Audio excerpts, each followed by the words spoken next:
Di narasi DL, setiap kisah adalah potongan misteri yang mungkin pernah terjadi atau mungkin sedang terjadi di antara kita. Jadi sebelum cerita ini dimulai, pastikan kalian berada di tempat yang nyaman karena kisah malam ini mungkin akan membuat kalian melihat malam dengan cara yang berbeda. Aku terbangun ketika suara kernet bus berteriak keras dari depan kendaraan. Bus yang kutumpangi akhirnya berhenti di sebuah terminal kecil yang tampak sepi. Perjalanan panjang semalaman membuat tubuhku terasa berat dan lelah.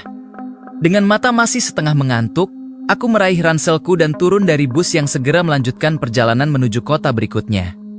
Kini aku berdiri sendirian di terminal yang tampak tua dan kusam. Kedatanganku ke tempat ini bukan tanpa alasan. Aku datang Jogja karena seorang sahabat lamaku, Raka, sedang dirawat di sebuah rumah sakit. Sudah lama kami tidak bertemu. Sampai beberapa hari lalu ia mengirim pesan singkat yang mengatakan bahwa dirinya sedang dirawat dan berharap aku sempat datang menjenguknya. Aku mencoba menelponnya setelah turun dari bus, namun panggilanku tidak dijawab. Mungkin ia sedang tertidur, atau mungkin kondisinya terlalu lemah untuk mengangkat telepon. Untungnya sebelumnya Raka sempat memberiku petunjuk arah menuju rumah sakit tempat ia dirawat. Aku pun keluar dari terminal dan mencari kendaraan yang bisa mengantarku ke sana.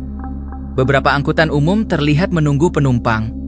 Aku menghampiri salah satu sopir yang sedang duduk santai di kursinya. Aku bertanya apakah kendaraan itu melewati rumah sakit. Sopir itu balik bertanya rumah sakit mana yang kumaksud. Saat membuka kembali pesan dari Raka, barulah aku sadar bahwa ia hanya menuliskan arah menuju rumah sakit tanpa menyebutkan nama tempatnya. Meski sedikit ragu, akhirnya aku tetap naik ke angkutan itu dan berkata bahwa aku akan turun ketika melihat rumah sakit di sepanjang jalan. Angkutan umum itu pun berangkat meninggalkan terminal. Sepanjang perjalanan aku memperhatikan setiap bangunan yang dilewati agar tidak melewatkan tujuanku. Beberapa waktu kemudian, dari kejauhan aku melihat sebuah bangunan besar yang tampak seperti rumah sakit. Tanpa berpikir panjang aku meminta sopir untuk berhenti.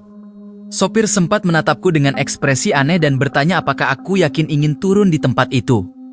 Aku hanya mengangguk dan membayar ongkos, lalu turun dari kendaraan tersebut.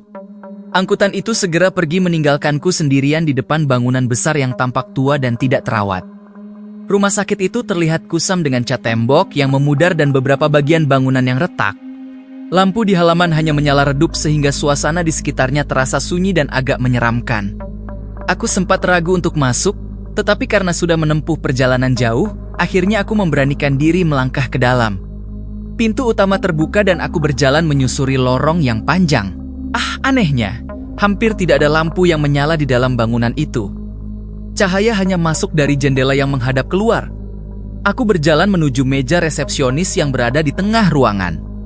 Meja itu cukup tinggi, tetapi tidak ada seorang pun yang berjaga di sana. Aku memanggil beberapa kali, berharap ada petugas yang datang menghampiri. Namun tidak ada jawaban sama sekali. Rumah sakit itu terasa sangat sepi, bahkan terlalu sepi untuk tempat yang seharusnya dipenuhi pasien dan tenaga medis. Perasaan tidak nyaman mulai muncul di dalam hatiku. Aku bahkan sempat berpikir untuk pergi dari tempat itu. Saat aku hendak berbalik, tiba-tiba terdengar suara dari belakangku. Seorang perawat berdiri di sana tanpa kusadari sejak kapan ia datang. Ia menyapaku dengan suara pelan dan menanyakan apakah ada yang bisa dibantu. Aku menjelaskan bahwa aku ingin menjenguk temanku yang bernama Raka. Perawat itu berjalan ke belakang meja resepsionis dan bertanya nama pasiennya. Ketika kusebutkan nama Raka, ia langsung menjawab bahwa tidak ada pasien dengan nama itu di rumah sakit tersebut. Jawaban itu membuatku bingung. Aku yakin Raka mengatakan bahwa dirinya dirawat di tempat ini. Aku mencoba meyakinkannya lagi, bahkan menunjukkan foto Raka di ponselku. Namun perawat itu tetap mengatakan bahwa tidak ada pasien bernama Raka. Sikapnya yang dingin dan jawabannya yang terlalu cepat membuatku mulai merasa kesal. Saat itulah tiba-tiba seorang perawat lain muncul dari belakangku. Perawat yang satu ini terlihat lebih tua. Ia melihat foto yang kutunjukkan dan langsung mengenali orang di dalam gambar itu. Ia mengatakan bahwa pasien tersebut memang dirawat di sana, tepatnya di ruang melati. Mendengar itu aku langsung merasa lega. Perawat tersebut kemudian mengajakku berjalan menyusuri lorong rumah sakit menuju ruangan yang dimaksud. Semakin jauh kami berjalan, lorong rumah sakit terasa semakin gelap dan dingin. Aku bertanya mengapa lampu di tempat ini sangat sedikit. Perawat itu hanya menjawab singkat bahwa mereka sedang menghemat listrik. Jawaban itu terdengar aneh, tetapi aku tidak terlalu memikirkannya. Saat melewati beberapa kamar pasien, aku melihat hal-hal yang membuatku merasa tidak nyaman.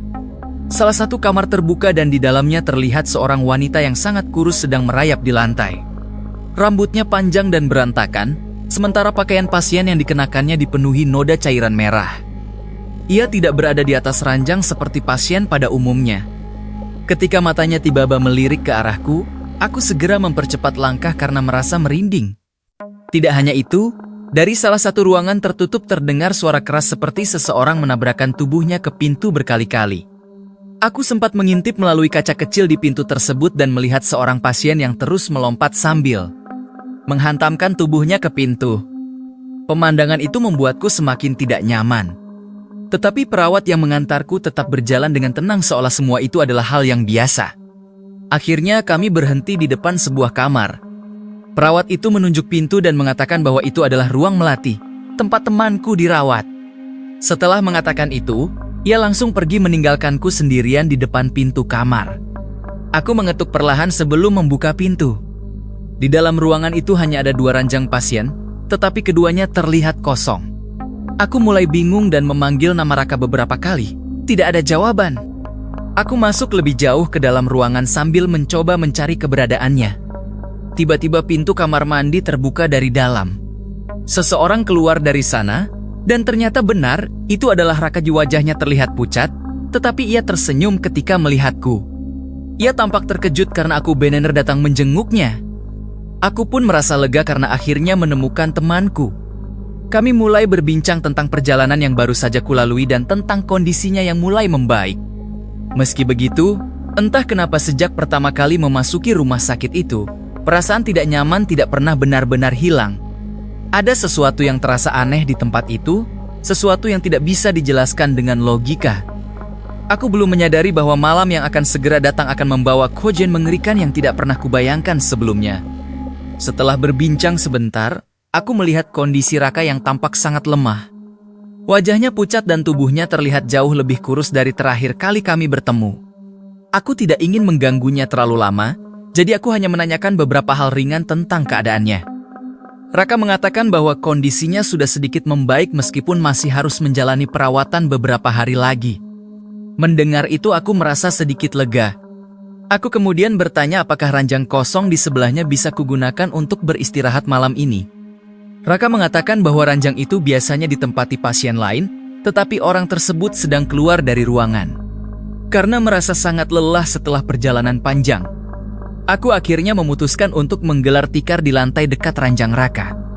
Tidak butuh waktu lama sampai rasa lelah membuatku tertidur. Suasana kamar yang sunyi membuat mataku semakin berat. Namun di tengah malam, tidurku mulai terganggu oleh suara langkah kaki dari luar ruangan. Suara pintu terdengar terbuka pelan. Dalam keadaan setengah sadar aku berpikir mungkin itu pasien yang kembali ke ranjang sebelah. Beberapa saat kemudian terdengar suara kasur yang seperti diduduki seseorang.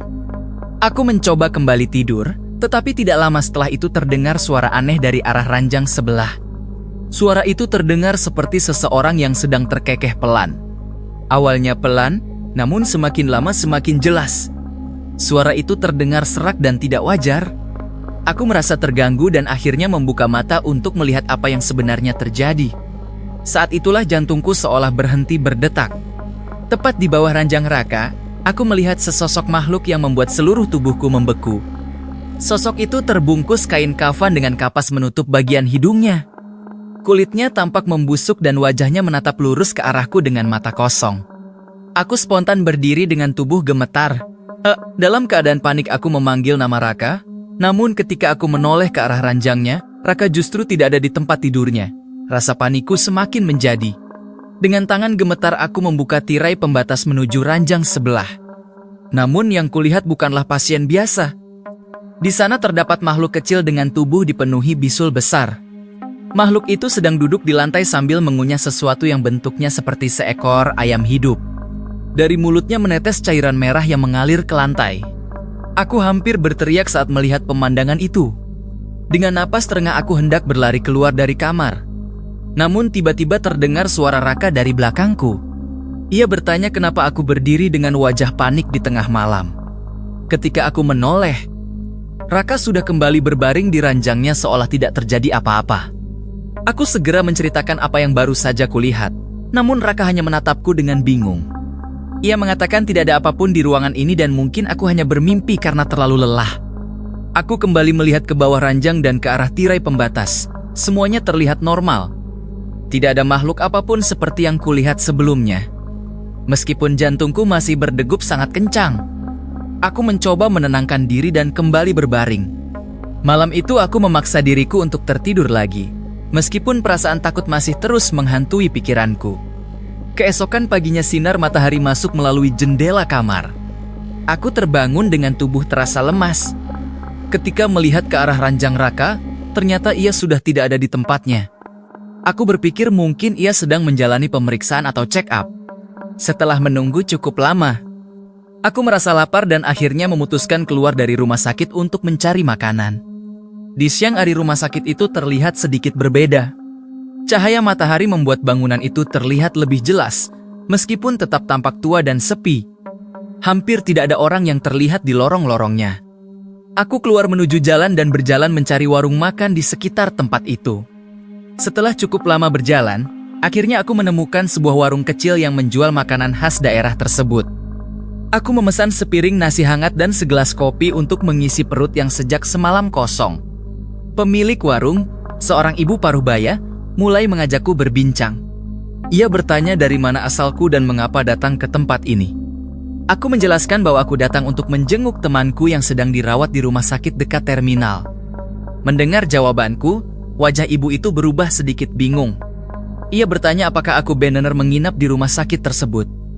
Aku mengangguk dan mengatakan bahwa aku bahkan sudah 2 malam berada di sana. Ibu itu terdiam beberapa saat sebelum akhirnya berkata sesuatu yang membuatku merinding. Ia mengatakan bahwa rumah sakit yang kumaksud sebenarnya sudah lama ditutup. Bangunannya sudah tidak lagi digunakan karena banyak masalah yang terjadi di sana. Menurut cerita warga sekitar, tempat itu sering dianggap angker dan tidak layak digunakan lagi sebagai rumah sakit. Aku langsung tertawa kecil karena mengira ibu itu hanya bercanda. Aku menjelaskan bahwa temanku jelas dirawat di sana dan aku bahkan tidur di kamar pasien selama beberapa hari. Namun ibu itu tetap terlihat ragu. Ia mengatakan bahwa beberapa orang juga pernah bercerita melihat lampu menyala di rumah sakit itu pada malam hari. Meskipun secara resmi tempat tersebut sudah lama tidak beroperasi. Percakapan itu membuat pikiranku mulai dipenuhi rasa tidak nyaman. Semua kejadian aneh yang kualami sejak malam pertama tiba-tiba teringat kembali. Namun aku mencoba menepis pikiran buruk tersebut dan menganggap semuanya hanya kebetulan. Sore hari aku kembali ke rumah sakit untuk menemui Raka, namun ketika memasuki bangunan itu, suasana sunyi yang sama kembali menyambutku. Lorong-lorongnya tetap gelap dan sepi seperti malam sebelumnya. Aku berjalan menuju ruang melati, berharap bisa segera bertemu Raka lagi. Namun tanpa kusadari, malam berikutnya akan membawa teror yang jauh lebih mengerikan dari yang pernah kulihat sebelumnya. Malam itu aku kembali ke kamar tempat Raka dirawat. Lorong rumah sakit masih sama seperti sebelumnya, panjang, gelap, dan terasa dingin. Tidak ada suara percakapan pasien, tidak ada langkah kaki perawat, hanya kesunyian yang terasa menekan. Ketika aku membuka pintu ruang melati, kamar itu kembali terlihat kosong. Ranjang Raka tidak berpenghuni. Aku berpikir mungkin ia sedang menjalani pemeriksaan seperti pagi tadi, jadi aku memutuskan menunggu di dalam kamar. Sambil menunggu, aku memakan nasi bungkus yang kubeli di warung tadi. Setelah itu aku masuk ke kamar mandi pasien untuk membersihkan diri. Air dari keran mengalir pelan dan terdengar bergema di ruangan sempit itu. Beberapa menit kemudian tiba terdengar suara ketukan dari pintu kamar. Awalnya pelan, seperti seseorang mengetuk dengan ragu. Aku menjawab dari dalam kamar mandi bahwa aku sedang di dalam dan meminta orang itu menunggu sebentar. Namun beberapa detik kemudian suara ketukan itu terdengar lagi, kali ini lebih keras. Ada sesuatu dalam nada ketukan itu yang membuat perasaanku tidak nyaman. Aku segera menyelesaikan mandi dan membuka pintu kamar mandi. Namun ketika aku keluar, kamar itu kembali sunyi. Tidak ada siapapun di sana. Pintu kamar masih tertutup seperti sebelumnya. Aku memeriksa setiap sudut ruangan, tetapi tetap tidak menemukan siapapun. Bahkan Raka pun belum kembali. Perasaan aneh mulai muncul lagi di dalam dadaku. Aku mencoba menenangkan diri dengan berpikir mungkin hanya salah dengar. Waktu berlalu cukup lama hingga malam semakin larut. Tanpa sadar aku tertidur di tikar yang kugelar di lantai. Tidurku tidak terlalu nyenyak karena sesekali terdengar suara dari lorong rumah sakit. Tiba-tiba aku terbangun ketika mendengar suara ribut dari luar kamar. Seperti beberapa orang yang sedang mendorong sesuatu di atas lantai. Suara itu terdengar semakin dekat lalu berhenti tepat di depan kamar. Setelah beberapa saat semuanya kembali sunyi. Aku duduk dan melihat ke arah ranjang Raka. Kali ini ia sudah kembali dan terlihat tertidur. Aku merasa sedikit lega melihatnya di sana. Karena sangat lelah, aku akhirnya kembali berbaring dan mencoba melanjutkan tidurku. Namun tidak lama kemudian, suara keras kembali terdengar dari luar. Kali ini suara ketukan yang sangat kuat menghantam pintu kamar. Aku mengabaikannya pada awalnya, berharap suara itu akan berhenti sendiri. Tetapi ketukan itu justru semakin keras. Di sela-sela ketukan itu terdengar suara tawa anak kecil yang tipis dan menyeramkan. Perlahan aku bangkit dan berjalan menuju pintu. Ketika pintu kubuka, lorong rumah sakit tampak kosong. Tidak ada siapapun di sana, hanya cahaya redup dari lampu yang berkedip di ujung lorong. Namun saat aku hendak menutup pintu kembali, aku melihat bayangan kecil berlari melewati ujung lorong. Bayangan itu seperti sosok anak kecil. Aku ragu sejenak, tetapi rasa penasaran membuatku melangkah keluar kamar. Aku berjalan mengikuti arah bayangan tadi. Lorong rumah sakit terasa semakin gelap semakin jauh aku berjalan. Suara seperti benda logam yang dipukul terdengar dari sebuah kamar di ujung lorong. Dengan hati-hati aku mendekati kamar itu dan mengintip melalui pintu yang sedikit terbuka. Pemandangan yang kulihat membuat tubuhku langsung lemas. Pasien wanita yang sebelumnya kulihat merayap di lantai kini berada di langit-langit kamar. Tubuhnya menempel terbalik di atas plafon seperti seekor laba-laba. Rambut panjangnya menjuntai ke bawah, dan lidahnya yang panjang menjulur sambil bergerok perlahan. Makhluk itu tiba-tiba berhenti bergerak. Kepalanya perlahan menoleh ke arah pintu. Matanya yang kosong menatap langsung ke arahku. Dalam sekejap makhluk itu merayap turun dari langit dengan gerakan cepat dan tidak wajar. Aku langsung berlari sekuat tenaga meninggalkan tempat itu. Suara tawa anak kecil kembali terdengar dari berbagai arah, seolah mengejek ketakutanku. Di belakangku terdengar suara sesuatu yang merayap dengan cepat mengejarku. Aku berlari sepanjang lorong yang gelap sampai akhirnya berhasil kembali ke ruang melati. Dengan napas terengah aku menutup pintu kamar sekuat tenaga. Tubuhku gemetar hebat. Aku menoleh ke arah Raka yang masih tertidur di ranjangnya. Aku ingin membangunkannya, tetapi entah kenapa aku merasa takut jika suara kami justru menarik sesuatu dari luar masuk ke kamar. Akhirnya aku hanya duduk di lantai sambil menutupi tubuhku dengan sarung. Malam itu terasa sangat panjang. Setiap suara kecil dari lorong membuat jantungku berdetak semakin kencang. Keesokan paginya aku keluar dari rumah sakit untuk mencari sarapan. Tubuhku masih terasa lelah karena hampir tidak tidur semalaman. Aku kembali ke warung tempat aku makan sebelumnya. Pemilik warung itu terlihat terkejut melihatku datang lagi. Ia kembali menanyakan apakah aku benar-benar menginap di rumah sakit tersebut. Ketika aku menjawab iya, beberapa pelanggan lain yang sedang makan di sana ikut mendengarkan percakapan kami. Salah satu dari mereka langsung mengatakan bahwa rumah sakit itu sudah lama ditutup dan tidak pernah lagi menerima pasien. Mereka bahkan mengatakan bahwa bangunan itu sudah terbengkalai selama bertahun-tahun. Aku langsung membantah karena jelas aku menginap di sana selama beberapa hari dan bertemu dengan temanku setiap malam. Namun wajah orang di warung itu terlihat sangat serius. Salah satu dari mereka bahkan menunjukkan sebuah berita di ponselnya yang menjelaskan bahwa rumah sakit tersebut sudah ditutup sejak lama karena berbagai kejadian misterius. Saat itulah ponselku tiba-tiba berdering, nama Raka muncul di layar. Aku segera mengangkat telepon itu. Dari seberang sana terdengar suara Raka yang terdengar santai. Ia bertanya apakah aku jadi datang menjenguknya atau tidak. Aku terdiam beberapa detik. Dengan suara gemetar aku bertanya apa maksudnya. Raka kemudian berkata bahwa ia sudah keluar dari rumah sakit sejak kemarin dan lupa memberitahuku. Mendengar itu seluruh tubuhku terasa dingin, jika Raka sudah keluar sejak kemarin. Lalu selama 3 malam terakhir, siapa yang sebenarnya tidur di ranjang itu? Dan dengan siapa aku berbicara setiap malam di kamar rumah sakit yang gelap itu? Ucapan Raka di telepon membuat pikiranku seakan berhenti bekerja.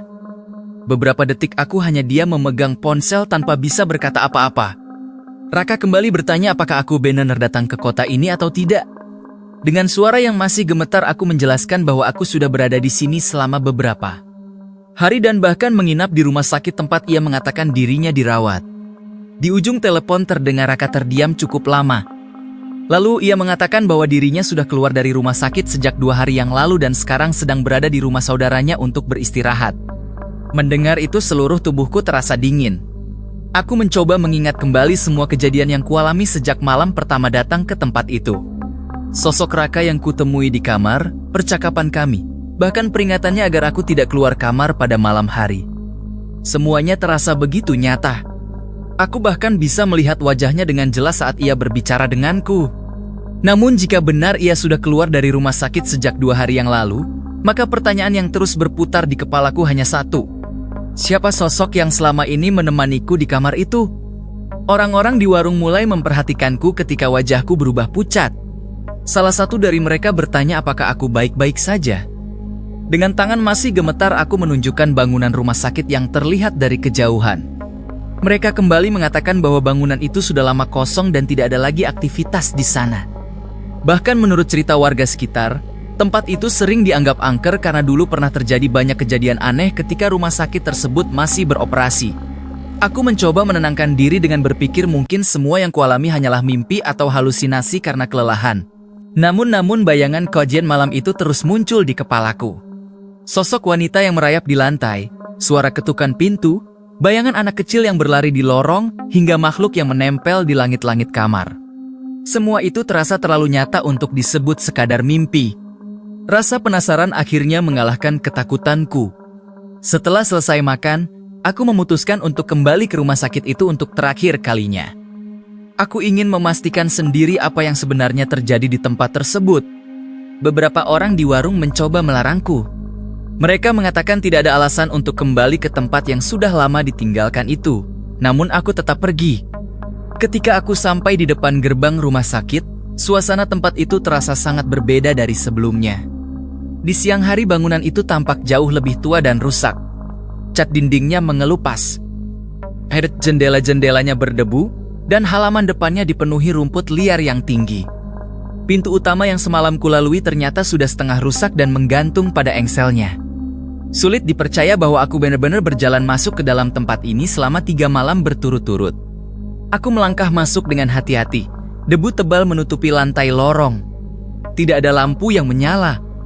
Tidak ada meja resepsionis yang terawat. Bahkan tidak ada tanda-tanda bahwa tempat ini pernah digunakan dalam waktu dekat. Semuanya terlihat kosong dan terbengkalai. Namun anehnya, ketika aku berjalan menuju lorong yang mengarah ke ruang melati, perasaan dingin yang sama kembali muncul. Seolah-olah tempat itu masih menyimpan sesuatu yang tidak terlihat. Aku berhenti di depan pintu kamar yang dulu kutempati bersama sosok yang kukira Raka. Pintu itu sekarang terlihat lapuk dan setengah terbuka. Dengan napas tertahan aku mendorongnya perlahan. Ruangan di dalamnya kosong. 2 ranjang pasien yang dulu kulihat kini sudah berkarat dan dipenuhi debu. Ya, tidak ada tikar yang kugelar di lantai, tidak ada tas atau barang-barang milikku. Seolah-olah aku tidak pernah berada di sana sebelumnya.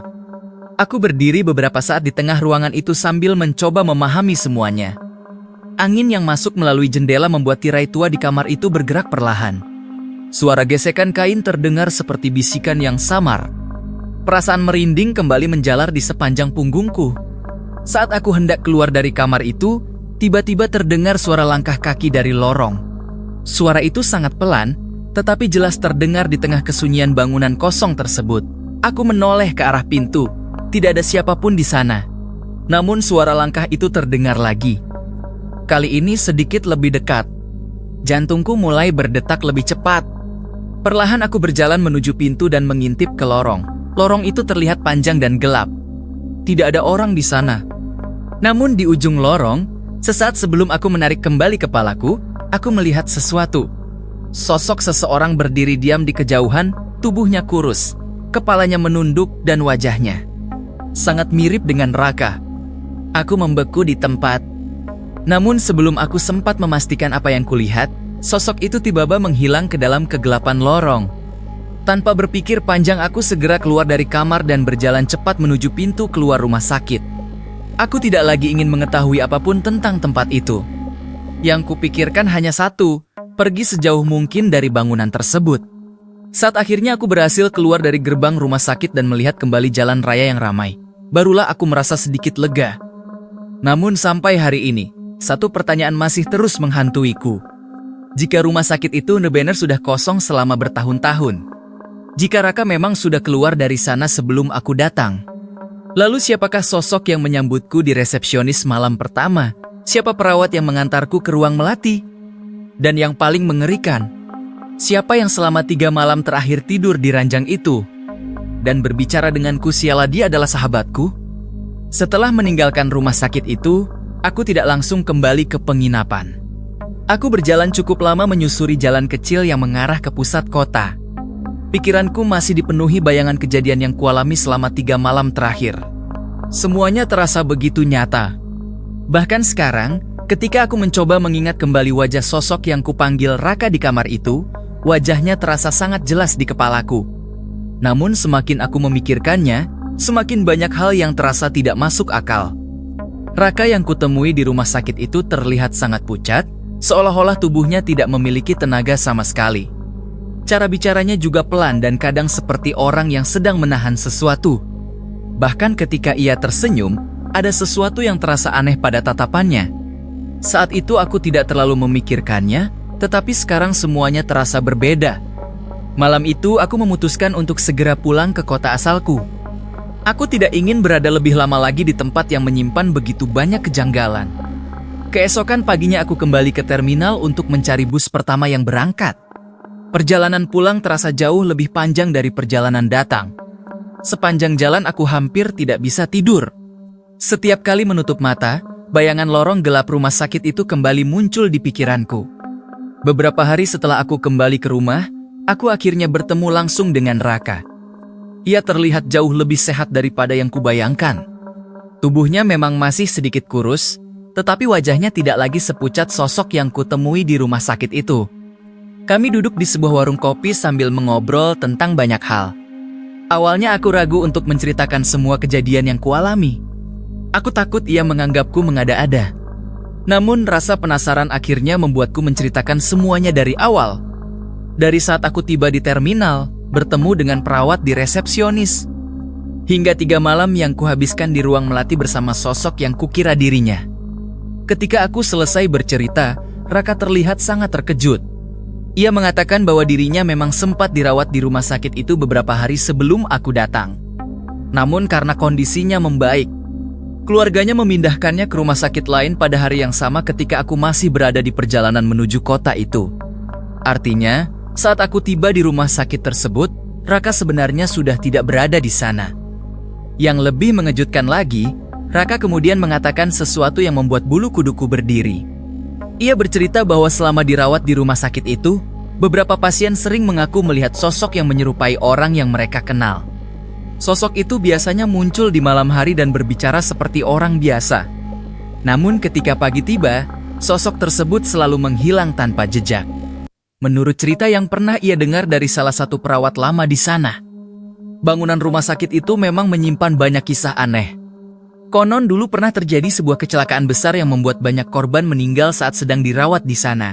Sejak saat itu, beberapa pasien sering mengalami hal-hal yang tidak bisa dijelaskan. Ada yang mendengar suara langkah kaki di lorong kosong, ada yang melihat bayangan anak kecil berlari.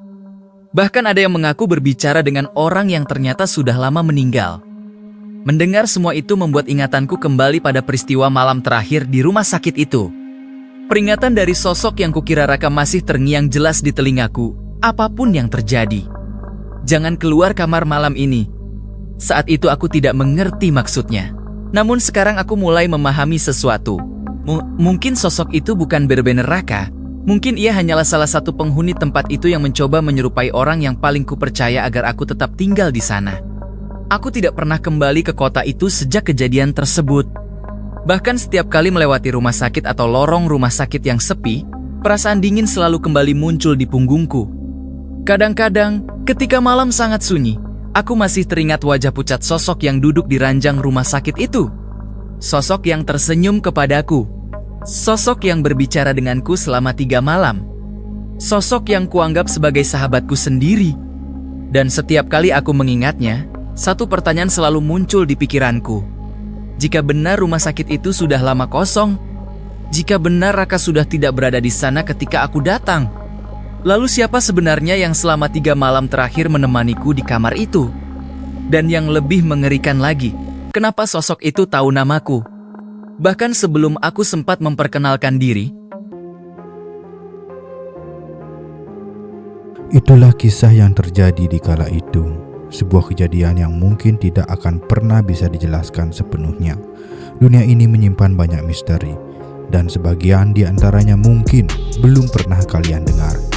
Jadi jika kalian ingin terus mendengarkan cerita seperti ini, tetaplah bersama Narasi Dea. Karena setiap cerita selalu menyisakan sesuatu yang belum terungkap.